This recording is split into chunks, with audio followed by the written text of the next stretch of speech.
Hello, everyone, and welcome to the Jeffrey Epstein Show. I'm your host, Bobbycapucci, and this is Daily Drop number 163. Hey, what's going on, everybody? So tonight we have an article from the AP, and this article has to do with Bill Barr and the creation of a task force that's going to deal with misconduct within the prisons. So again, another investigation into the investigators. Don't worry, we'll investigate ourselves. And Bill Barr has just been such a solid fellow throughout this whole entire thing and so transparent that we should just believe everything he says, according to the official narrative. Meanwhile, everybody who's following this case has a bunch of questions about what happened to Jeffrey Epstein in that prison. What happened?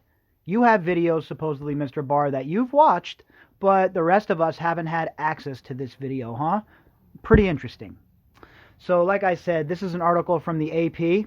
And the headline, AP exclusive, Barr creating task force on prison misconduct. The article was written by Michael Balsamo, and it was published today. Washington, D.C.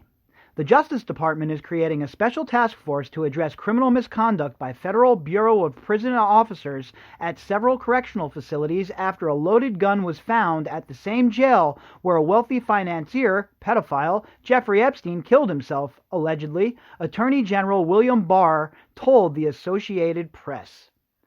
Well, isn't that nice? There's so much misconduct going on at this facility that there has to be a whole new task force created, more bureaucracy created. And again, who's going to make up this task force? People that are already working for the prison system or the Justice Department. You know, they have all the incentive in the world to make sure they push under the rug as much disgustingness as they possibly can, as much misconduct as they possibly can, because we know that the Justice Department and the Department of Corrections specifically is just ripe with corruption. We see it at every one of these prison facilities. How much more do we have to see it? And the MCC is certainly a place where there is just all sorts of misconduct going on. I mean, a loaded gun was just found there. What sort of federal facility, a lockdown, is a loaded gun able to be snuck into? And this is where you're going to put Jeffrey Epstein, huh? Somebody that we know was going to, at the very least, be interrogated. But you put him in a place like this where guns can get smuggled into, El Chapo's a couple cells down, his roommate's Nicholas Tartaglione, the cameras don't work, you know, all of these coincidences. And we're just supposed to believe the narrative. In an interview with the AP, Barr said he was planning to establish the task force that would have a very aggressive review of potential misconduct by correction officers in certain institutions around the country. I mean, is this all show or what? How much misconduct are you going to admit to anyway with an internal investigation?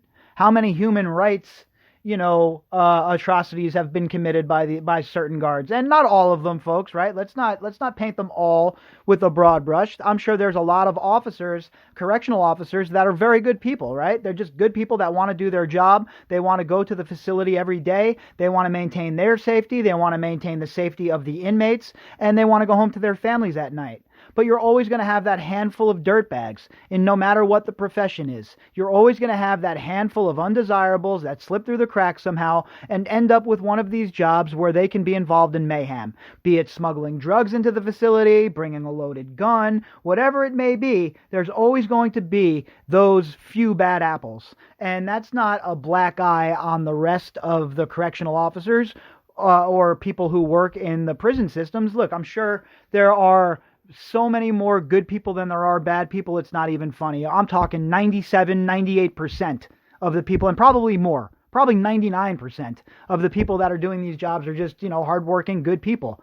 It's the people up above them that where the rot really starts. And again, don't get me wrong, there are bad apples in every batch, and there's definitely misconduct going on. There's definitely people who are doing things that they should not be doing in a position as a corrections officer, such as smuggling this gun in, drug situations, and, various other situations that they're involved in. But that being said, do we really want the Department of Corrections and the Justice Department to investigate themselves? Do we trust them to be completely transparent with the American people and the world and show exactly what was transpiring under their watch, under their noses? Or an alternate scenario, are they going to try and save face and sweep the most egregious of the crimes and the misdeeds underneath the rug so that they don't look that bad? I mean, I want to give them the benefit of the doubt, and I would like to be able to do that, but the track record is not good for these government, these alphabet offices in the government. You know, the FBI, Department of Corrections, DOC, blah, blah, blah, blah, blah, et cetera, et cetera. Their track record is not good when it comes to transparency, especially. Those facilities include the Metropolitan Correctional Center in New York City, where Epstein killed himself, allegedly, last summer, and where federal investigators found a loaded gun earlier this month. The gun's discovery followed a week-long lockdown that turned up other contraband, including cell phones, narcotics, and homemade weapons, and led to a criminal probe by prosecutors in Manhattan into guard misconduct focusing on the flow of contraband into the lockup. Now, not all of that can be blamed on guard misconduct, right? When these guys get into these prison settings, they have all the time in the world to come up with ways to make weapons and build contraband and stuff like that. That's gonna happen. And even drugs getting smuggled in isn't all because of the guards, right? We can't pin this all on the guards. A lot of that has to do with people coming to visit. There's elaborate scheme set up for them to ferry drugs in and out of the prison system, for people to mule them in and out. And of course, there are guards on the take, there is no doubt. But we can't pin all of that on the guards. Now, what I definitely will say is, when it comes to a weapon getting in there and a guard being fingered for smuggling the weapon in, that's horrible work right there. That's terrible. That's a big black eye for the Department of Corrections. And this is a group of people, federal bureaucracy, that really can't afford any more black eyes at this point. Letting Jeffrey Epstein die in your care while your guard supposedly slept is already on the docket, and now you have this in the same facility? And Bill Barr is going to put together a task force of people of his choosing, and probably his friends from the Department of Corrections choosing, on who is going to investigate this? Where is the oversight? Where is Congress stepping in here and saying, hey, whoa, hold on, wait a minute. We need an independent look at this. Let's audit this whole entire situation and see what we have here. But no, it's just business as usual, folks. The establishment of the task force comes as the nation's jails and prisons are on high alert in response to the threat of the coronavirus, stepping up inmate screenings, sanitizing cells, and canceling visitation at all 122 federal correctional facilities across the country. I don't disagree with that. Furthermore, they should be disinfecting these cells quite a bit. I get that these people are prisoners, right, folks? And I agree. People that do the crime must do the time, and a lot of these people don't deserve to do easy time. But it needs to be a sanitary situation, or else we're at risk of pandemic, or epidemic, or outbreak of disease, and nobody needs that in their lives, all right? We're seeing how disruptive a little virus can be right now. Do we really need a pandemic, or an epidemic, to break out in a prison because, we decided we didn't want to sanitize the place? So let's make sure that these places are sanitary, okay? Not very much to ask here. I'm not saying that these people should be given a Cadillac plan when they're doing time, right? There should definitely be different levels for different crimes. But overall, these places should at the very least be sanitary. Correctional officers and other Bureau prison staff members who work in facilities in areas considered hotspots for the coronavirus, or at medical referral centers, which provide advanced care for inmates with chronic or acute medical conditions, are also undergoing enhanced health screenings, including having their temperature taken before they report for duty each day.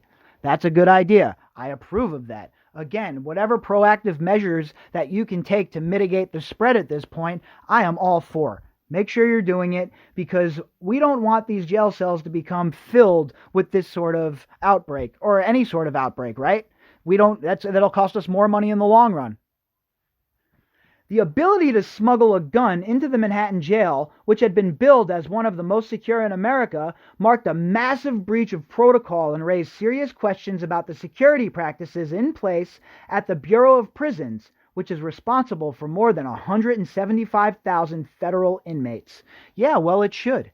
Coming on the heels of what happened with Jeffrey Epstein, coming on the heels of Epstein dying in their custody, someone smuggles a gun into the same facility that El Chapo was in as well, that Michael Avenatti's in right now, that a list, a who's list of criminals that are now in, who are now in Supermax facilities, did a bid there.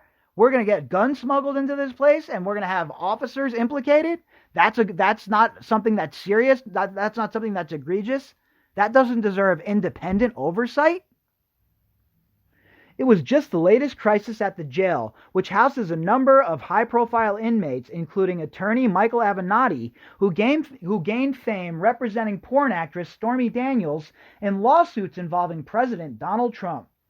Federal prosecutors allege that 2 correctional officers assigned to watch Epstein's unit were snoozing and shopping on the internet when he took his own life in his cell in August, allegedly, and later forged records to make it look like they checked in on him. I wonder what they were shopping for. I thought they were overworked and underpaid. I heard one of them was shopping for a motorcycle. Where'd they get that money? They must not be that underpaid, folks, huh? I mean, the cynics amongst us could ask some serious questions here. And those questions are all valid at this point, by the way. Like I've said, everything's on the table. I'm not discounting anything at this point when it comes to the night of Epstein's passing away in his cell. Who knows? Nobody knows the truth, and anybody saying they do is lying. Bill Barr is the only one supposedly who's seen these tapes. Why is he the only one who saw them? Or a couple of his henchmen maybe as well. Why aren't those on the news? Why hasn't anyone been able to get those tapes? The brother, the family of Epstein, Michael Bodden, the lawyers, nobody can get those tapes. If it's so clear cut and dry, why wouldn't they just want to show it to us and make it all transparent? But no transparency. The guards that were supposedly watching Epstein, well, they're the ones that are on the line right now getting the felony charges thrown at them. And, they're surfing the internet according to the official narrative. What were they looking for? I thought they were underpaid and overworked. Barr named a new director earlier this month to take charge of the Bureau of Prisons, which has been the subject of intense scrutiny since Epstein took his own life while in custody in August, allegedly. The agency has been plagued for years by serious misconduct, violence, and staffing shortages so severe that guards often work overtime day after day, are forced to work mandatory double shifts. Well, I guess you know what? I guess that does explain why they were searching the internet, right? Buying motorcycles and shit. If they're working double shifts and all this overtime, they must be making big dough. So, a lot of people work overtime. A lot of people work double shifts. People aren't falling asleep on at their job, right? Not very often. I know I used to work a lot of double shifts. When I worked in entertainment, forget it. 18, 19-hour days, 15, 16 days straight sometimes when we had all kinds of crazy stuff going on.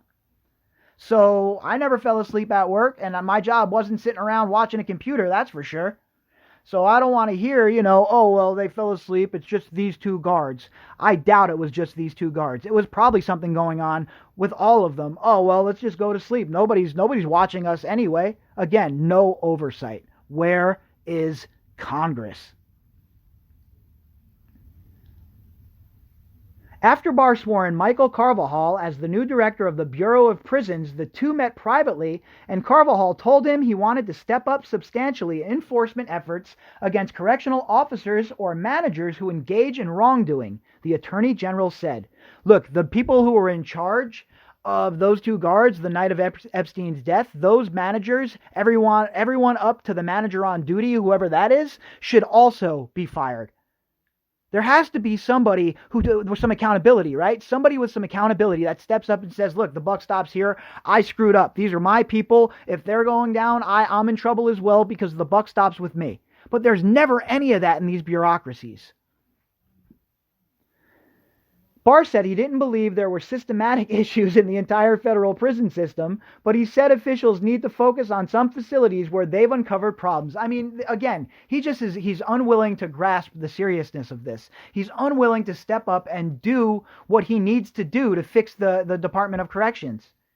He just doesn't care. He wants to give off the air that he's involved, that he's fixing it. But meanwhile, the Department of Corrections is an absolute and utter mess and an embarrassment when a man like Epstein is dying in your care.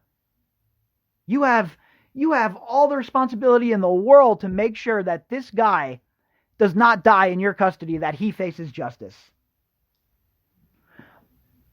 Barr said with the leadership changes at the Bureau of Prisons, including the appointment of Carvajal and his immediate predecessor, Kathleen Hawks Sawyer, who remains at the agency as a senior advisor, he is very optimistic we'll be able to turn things around at the agency. Well, that makes one of us, Mr. Barr. How about some transparency? How about you show us the video? Can we see the video? Maybe we need to get that trending on Twitter.